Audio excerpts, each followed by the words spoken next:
आएंगे कि ताकि हम चाहेंगे कि हम इस किताब के माध्यम से उनकी पीड़ा वो समझे कि आखिर कि हम अपने उन गरीबों उन तबकों की बात किए हैं भी तो है जो एक दूसरे की भावना और दर्द को समझ सकता है। मैंने किराए की गर्लफ्रेंड किताब लिखी। हमारी सबसे पहली जेल की यात्रा पर सैदपुर से बेउर पुस्तक रही है।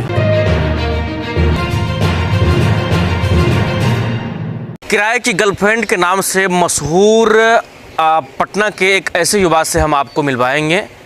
किराए की गर्लफ्रेंड की बात हम इसलिए कर रहे हैं क्योंकि ये एक ऐसे शख्स से आपको मिलवा रहे हैं जो छात्र समय से ही राजनीति में सक्रिय हैं। पटना उसे आपने दिखाने का काम किया है। क्या क्या देखा आपने, क्या क्या लिख दिया? जैसे कि मैं जिस क्षेत्र से आता हूँ वहाँ मैंने महिलाओं की पीड़ा को मैंने देखा। गांव की महिलाएं क्या सोचती थी उस वक्त, प्रधानमंत्री की जो लक्ष्मण रेखा की बात थी उस पर लोगों का क्या विचार था।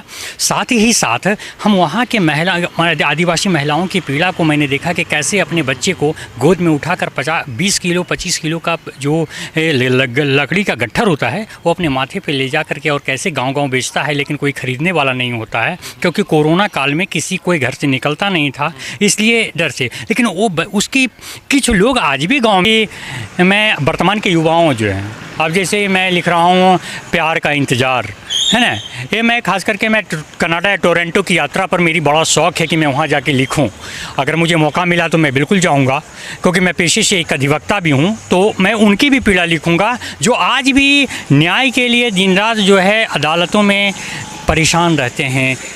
कभी बोलते हैं कि एक पैसे नहीं है, हम क्या करें। तो मैं वकालत का मुख्य उद्देश्य था कि मैं उनकी पीड़ा को समझूं और उनकी भावनाओं को मैं चाय और न्याय जिससे जो मेरी किताबें आ रही है उस पर मैं उनकी भावनाओं को व्यक्त करूं।